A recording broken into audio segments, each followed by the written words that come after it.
జనసేన నేత ఒకప్పుడు YSR Congress party MP, మొన్నటిసారి జనసేనలోకి చేరి జనసేన నుంచి పోటీ చేసి గెలిచినటువంటి బాలశౌరి ఇప్పుడు వాళ్ళ పిఏ కారణంగా వివాదంలో చిక్కుకున్నారు. మోసపోయాను డబ్బులు ఇప్పించండి అంటూ బాధితులు రోడ్డెక్కినటువంటి వ్యవహారం. ఉద్యోగాలు ఇప్పిస్తాను మచిలీపట్నం జనసేన ఎంపీ వల్లభనేని బాలశౌరి పేరిట ఆయన పిఏ నిరుద్యోగులు మోసగించినటువంటి ఉదంతం శనివారం వెలుగు చూసింది.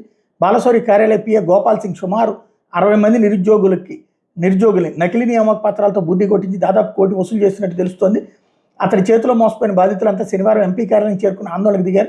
దీని మీద ఎంపీ బాలశౌరి కానీ ఎంపీ కార్యాలయ ప్రతినిధులు కానీ వివరణ ఇవ్వకపోవడం గమనార్హం. ఎంపీ బాలశౌరి కార్యాలయ పిఏ గోపాల్ సింగ్ ఎంపీ కోటాలో ఉద్యోగాలు ఉంటాయని వాటిని ఇప్పిస్తాను నమ్మబలికి ఒక్కొక్క నిరుద్యోగి నుంచి 1,50,000-2 లక్షలు చొప్పున వసూలు చేశాడు.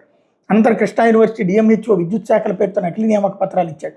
ఆ పత్రాలు తీసుకుని నిరుద్యోగులు ఆ కార్యాలయాలకు వెళ్లకుండా ఉండేందుకు రోజు వాళ్ళకి అందుబాటులో ఉంటే ఇంకా చాలామందికి నియామకాలు ఇచ్చాను, వాళ్ళతో కలిపి మీరు ఒకే రోజు జాయిన్ కావాల్సి ఉంటుందని చెప్తూ వచ్చాడు.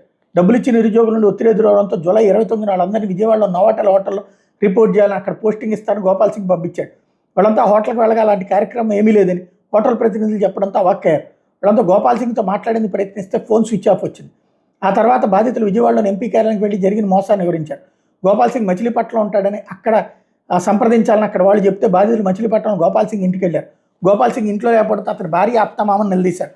2 రోజుల నుంచి గోపాల్ సింగ్ ఇంటికి రావడం లేదు తన భార్య చెప్పింది. ఆమెతో కలిసి బాధితులు అదే రోజు మచిలీపట్నం ఎంపీ కార్యాలయానికి వెళ్ళి అక్కడ వాళ్ళకి విషయం చెప్పారు. ఎంపీ అనుచరులు 2 రోజులు సమయం కావాలని సొమ్ము తిరిగి ఇప్పిస్తామని హామీ ఇవ్వడంతో బాధితులు వెళ్ళిపోయారు. శనివారం మరోసారి ఎంపీ కార్యాలయానికి వచ్చారు. కార్యాలయానికి తాళాలు వేసి ఉండడంతో ఎంపీ అనుచరుని ఫోన్ ద్వారా సంప్రదిస్తే గోపాల్ సింగ్ని చిలకలపూడి పోలీసులు అరెస్ట్ చేశారని అక్కడికి వెళ్లాలని సూచించడంతో బాధితులంతా నిరసనకు దిగారు. ఇది కొత్త అంశం.